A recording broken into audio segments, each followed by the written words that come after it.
Howdy. Welcome back to Dion Talk. If this is your first time to my channel, the purpose of my content is to help the average individual learn that you can reach financial freedom in 10 years or less, even if you're not starting from the best position.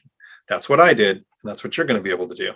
I started when I was 40, and within 8 years made work completely optional. A lot of people say it might be easier to do this when you're in your 40s or your 50s and you have some resources in life. I actually wasn't starting from a great position. But I want to bring a friend of mine on here, Christian, who's in his 20s and has been investing for less than 2 years. And in those 2 years, he already owns 67 units with 20 units under contract now. He's on track to make work optional, in my opinion, a lot sooner than in 10 years. But for those people that think age is a factor, let's take that out. I was in my 40s, he's in his 20s. I want to have Christian explain how he's doing this. So Christian, welcome to the show. If you could do me a favor, tell me a little bit about the size of your portfolio and what got you into real estate in the first place.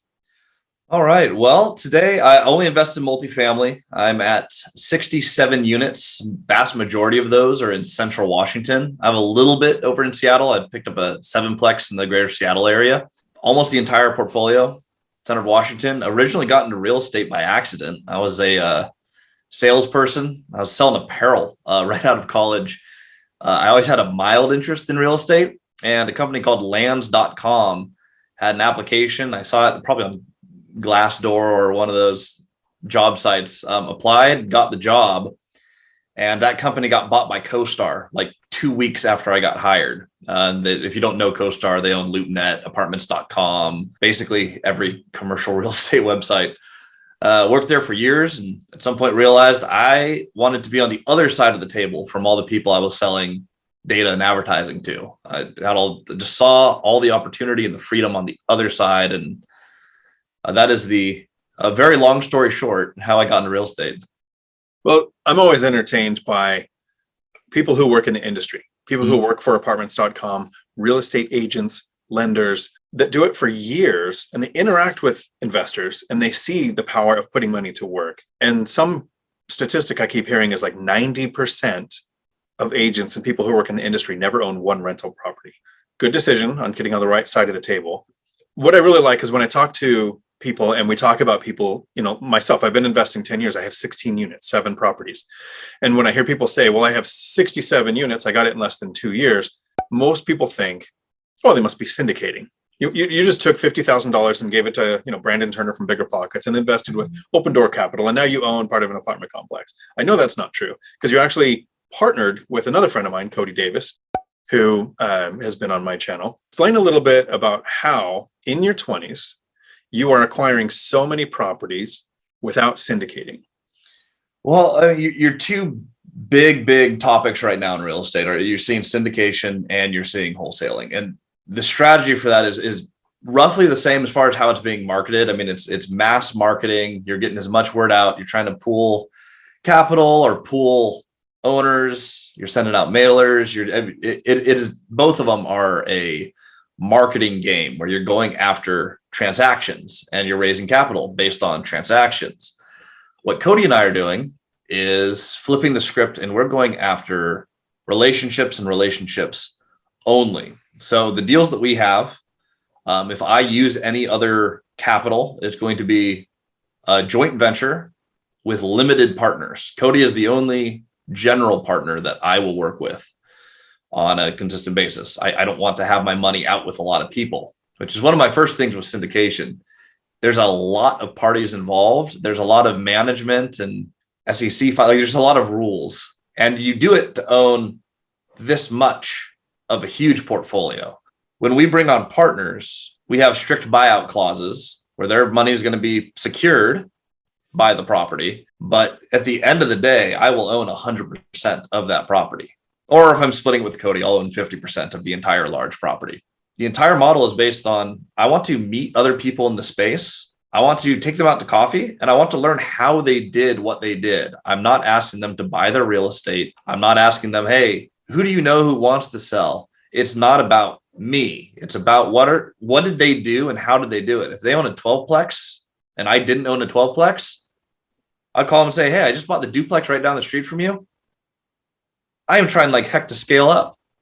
I want to adopt some kids. I want to move to, I got just 3 sentences, right? This is what I'm trying to do. You've done something I've never done. Can you tell me how to do it? We go get coffee. Now, the guys who taught me how to seller finance and buy low down, they're the people who are selling me a lot of our real estate right now. So an interesting approach, connecting with somebody who has the properties, who could do seller financing, but not coming at them saying, here's my seller financing pitch. Yeah, it's a little backwards. And as a salesperson, this was hard for me to master. Cody kind of stumbled upon this by accident because he was 18 and actually just didn't know how to do anything. So all he could do is ask people for help. And all of a sudden he picked up 30 units. And we looked at that and went, maybe you're onto something here. Maybe just talking to other people and not asking for the sale is how you get the sale. And so it's a completely non-transactional relationship. It is a sincere, I just want to know what you did. The education is worth more than one piece of property. And with the education, you can have application. And now I learn how they bought everything. I just apply their same strategies to start acquiring. So you transition from working in the industry to investing in the industry. And a lot of people, especially in the BiggerPockets forums and the Facebook groups, and even the REI meetups, people talk about having a reason. What is your why for investing? So it takes a lot of work to put together deals where you scale as fast as you are. What is your why? My why, and it's evolved a little bit over the years. Eventually originally it was just, I want to provide the best life possible for my wife and I. And that got me to 4 units. That was enough where I spent my earned income to buy 2 duplexes, and the cash flow from those paid for my house. So I eliminated my home payment through investing. And that was my original goal. And that goal was about big enough to hit that target.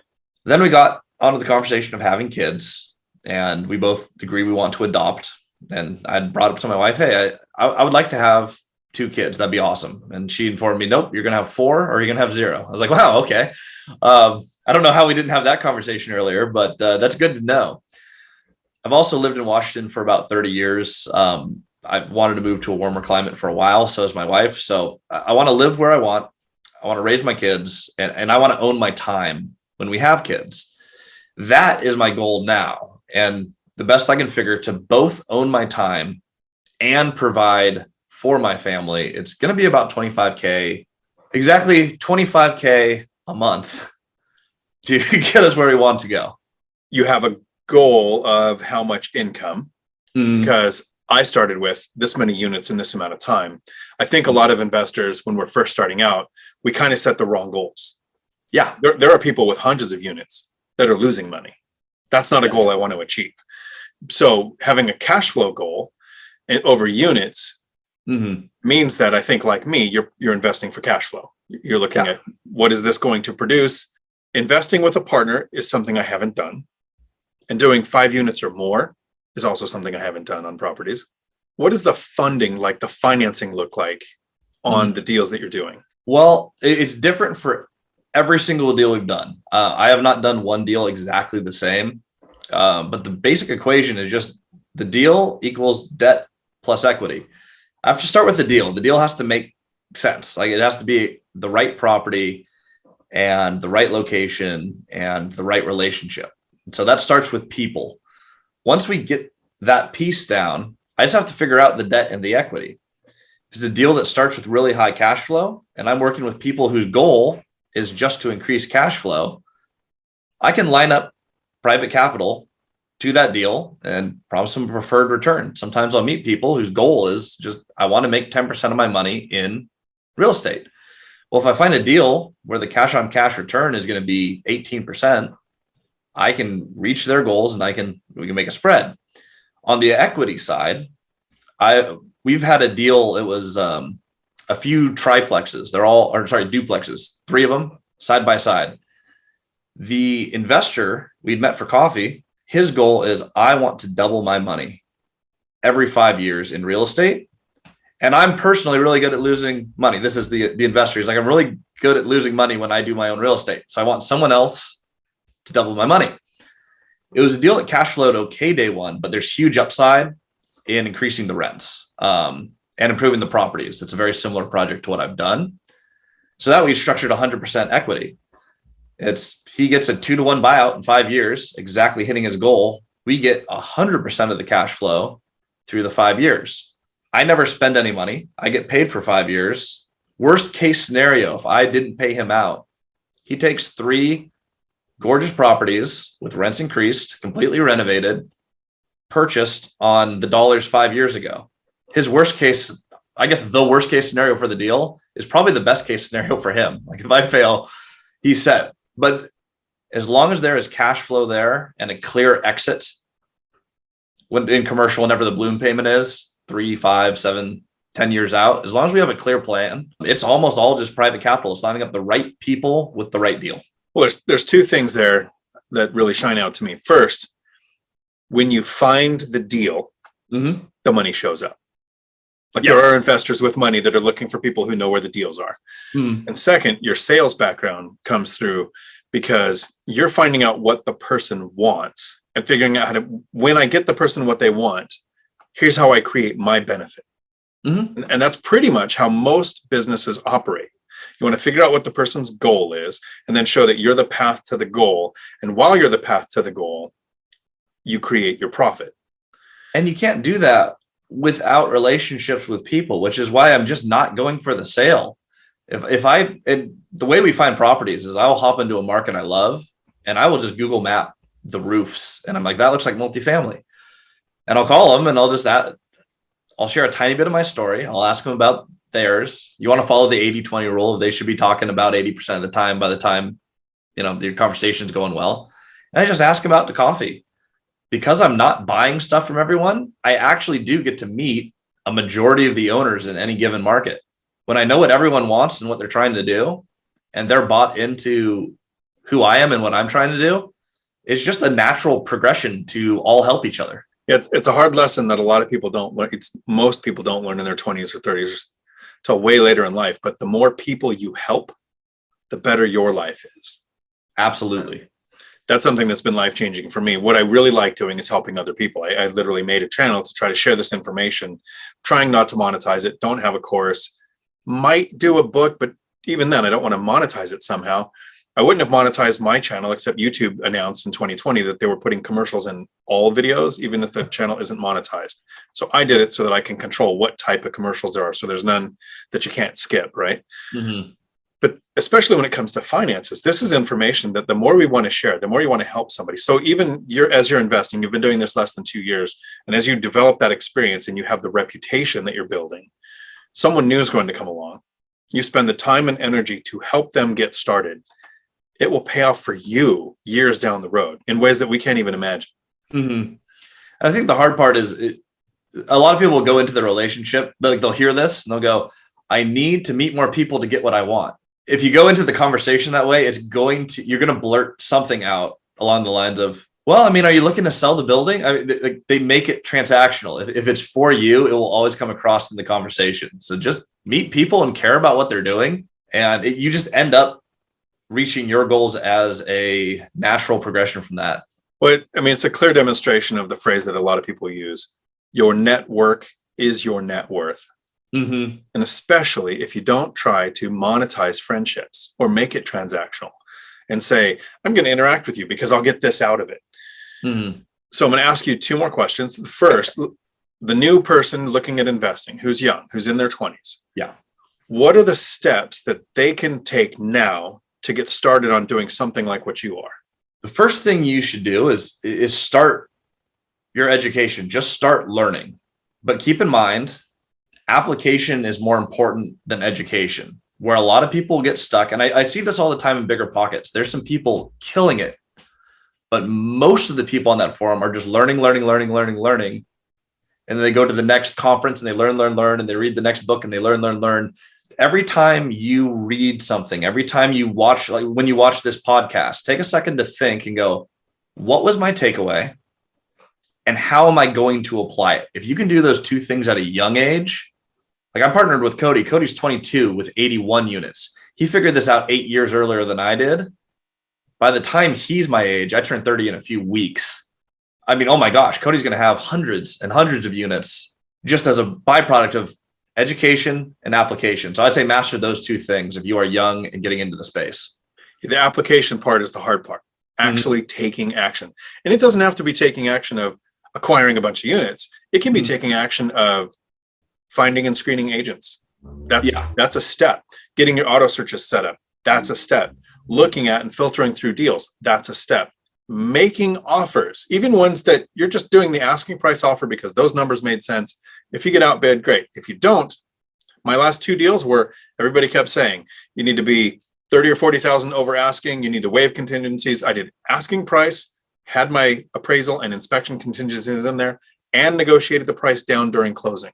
So I'm hoping people don't let the few deals that hit the news that get all of the attention because they go so high over asking. I'd hope they don't think that you have to do that, because the investors I know are getting asking price, or like you, finding deals that aren't even listed.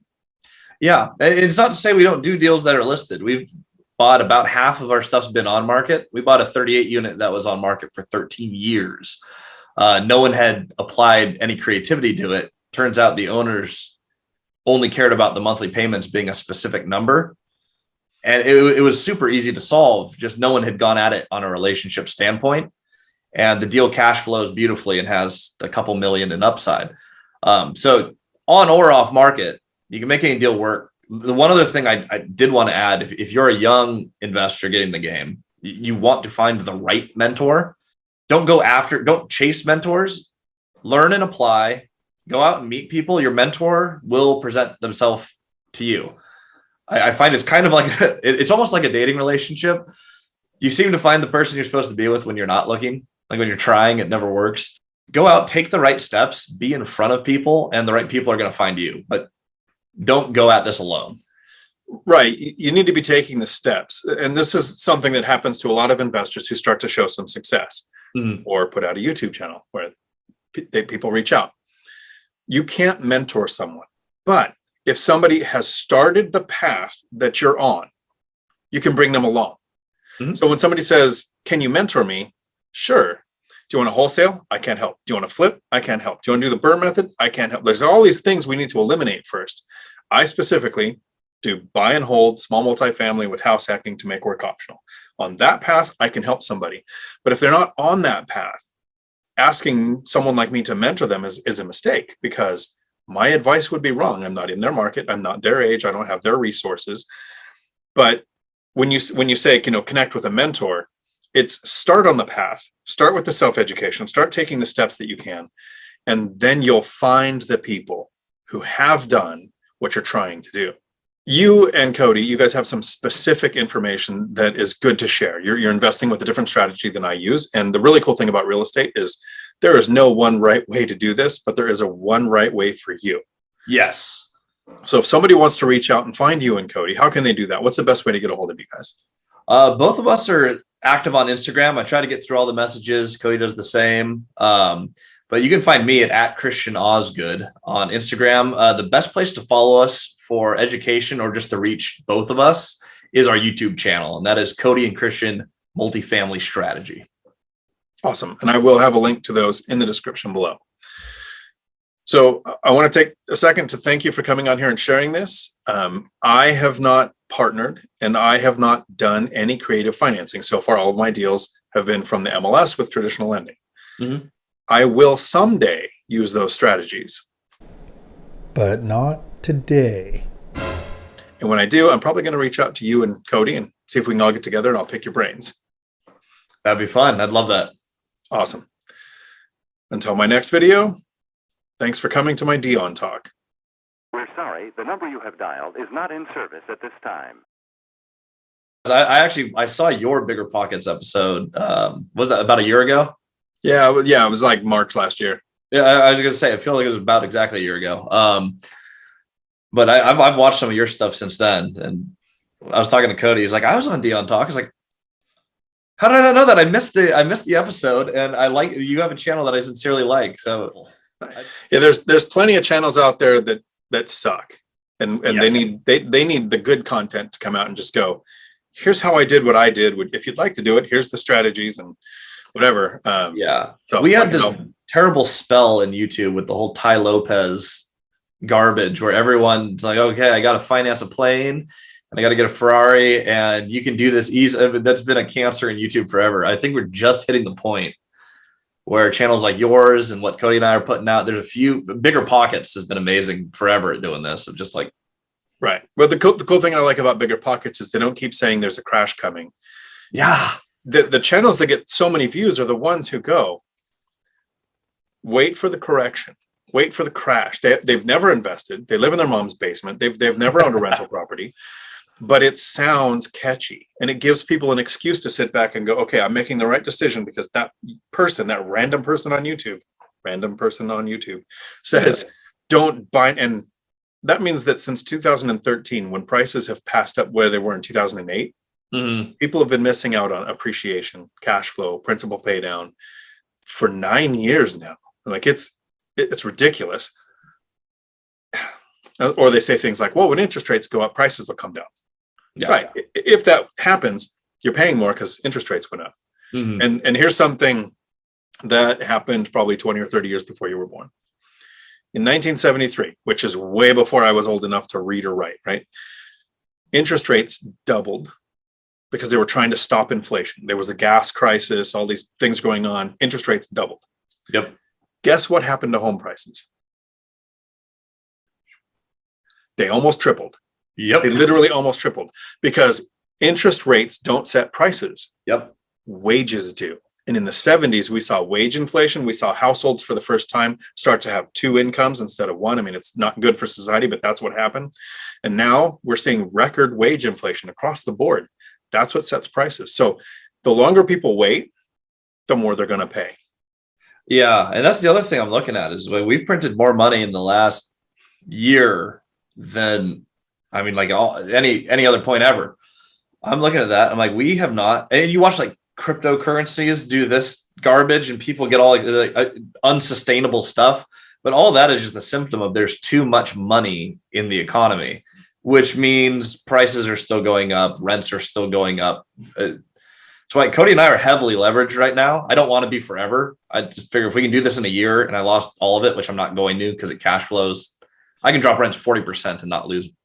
It's still debt cover. In 2008, when the housing crash happened, buy and hold investors did great. Rents went up. People were like, oh, prices went down. That sucks if you're flipping. That sucks if you had a place you were underwater on and had to sell. Yet there were a lot of people who suffered. But the people who bought rentals and held them, I don't want to say that a crash is a good thing.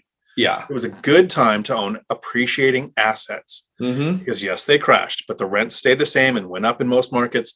And then real estate is a long play over a long enough time period that they appreciate. Well, I'm like, okay, let's lever up. Let's buy something that's big enough where I can't rebuild it. Because right now, if somehow we lost everything, which I don't know how we would, but if that somehow happened, I'm like, well, okay, I built this in 15 months and I learned a lot. I can probably build the same thing in the same amount of time. So I'm okay being heavily leveraged right now. I want to move that from like 90% to 60%, probably by the end of next year. We'll take all that cash flow. And I'm like, well, it's really cool that we could acquire this fast. We should probably start hammering that debt at some point because debt is risk. I never want to be debt free. I like having some leverage, but I want that buffer to just be, I want like a 2.0 debt service coverage and a 60% leverage position in the portfolio. And that's where I'm like, that would be really hard. That's where I'm the most comfortable. I like to maintain, my goal is to maintain a 70%. And sometimes people say, why would you want to be levered? Well, I want to gain appreciation on multiples of what I've invested. So that requires having an equity position of about 30% in my strategy. So 70% of that is leverage. As it goes down, I don't know that I'm going to look at doing a cash out refinance or a home equity line of credit, but I might start purchasing properties with less than 20% down. Yeah. Having less equity on that next property because the overall portfolio can support it. And I like the same thing. Rents can drop 40%. I'm still not out of pocket. And a mistake that a lot of people make when they're looking at investing is they take that somebody who's at 10 years and some decisions I might make. Don't compare year 10 to year 1. The new investor should never do some of the things that I'm doing because I have an income snowball. You know, there's 20 something $1,000 a month in rent coming in to where I can handle a mistake and next month we'll fix it. When that first year, we're a little more cautious, we're a little more long playing. And you said it one way. I really like the way Cody said it at a meetup one time. He said, but you could lose it all. And that's no fun. Like he said it just like that. I wish I'd been recording because it was a perfect soundbite. Cody, you're right. That's no fun. Tonality is so. I love this about it. It makes him an amazing salesperson. So when you're my age, I play it a little safer. I am staying at that leveraged, I like 30-year fixed rate. I'm not doing anything with balloon payments or anything. Because if I lose everything and it takes me 10 years again, then I'm almost retiring at normal retirement age. And that's no fun. But at your age, you're right. You could build a fortune and lose it 2 or 3 times. But every time you're starting from experience, you're not starting from zero. Yeah. I'm not saying that's a strategy you should use. That said, I'm not going to lose it, but we could. So it's like, okay, I'm okay with a higher leverage right now. But I mean, once we get over 100 units, then I'm like, wow, that's actually going to take. What we did was pretty incredible. And over 100 units, that would be hard to rebuild again in, less than 2 years. That would be hard to do the same strategy the same way and have the same results. So I'm like, once we get there, I'm going to roll the risk down further. But that's what we're trying to do. I love everything you have on your channel because you focus on cash flow. Everything that you do goes back to COC ROI. And like that is, especially as a new investor, it's like you can't sacrifice cash flow. Like you have to structure deals that are heavy on equity if you're going to partner, because you can't jeopardize flows because you can lose the building if you don't cash flow. If you debt cover, who's going to take your building? I'm glad that you came on today because this is a weird way to put this. One of the things I like about what I do and the content that I put out is I try to make it vanilla. Yeah. Like basic.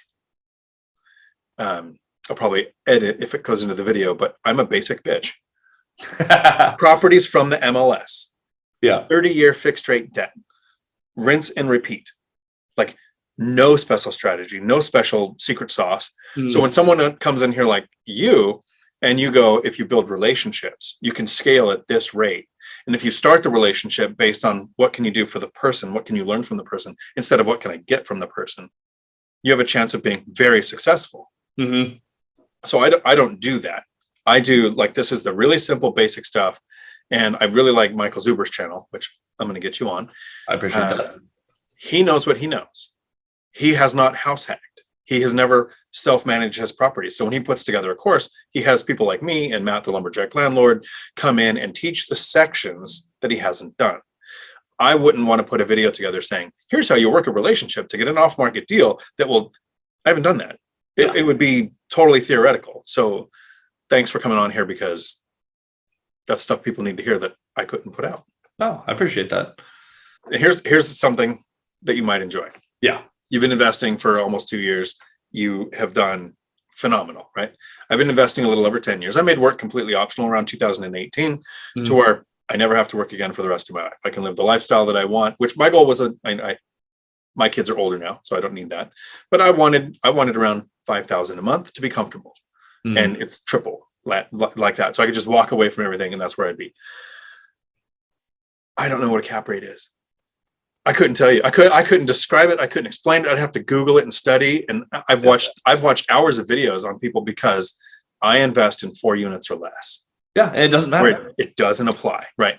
So, and even for your strategy, you're right. It's applicable for your exit strategy if you're going to work that out. But some people get so focused on, I can't invest because I don't understand something. It's one of the only things that BiggerPockets, I think, really messed up for people. It's that BiggerPockets crowd really focuses on cap rate. And that's why when Cody was on the podcast, he's like, I don't care about cap rate. And everyone's like, we got so many comments about that. It's like on BiggerPockets, they care about cap rate. On the real estate rookie, which is BiggerPockets, but for 10 deals or less. Yeah. There, it doesn't matter as much. So what I like about BiggerPockets is you go on there and there's some guy who's been buying laundromats.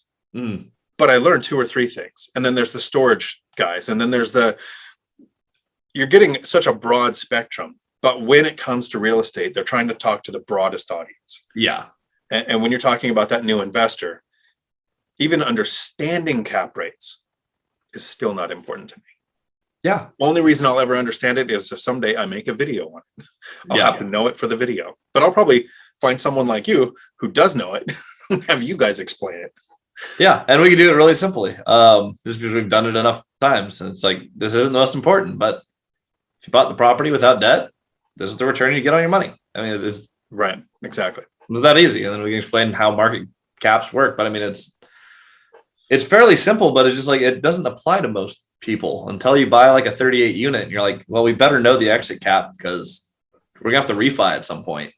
You don't have 5-year balloons that you need to manage. You have 30-year fixed rate debt. It's the best debt vehicle ever invented. Fire and forget.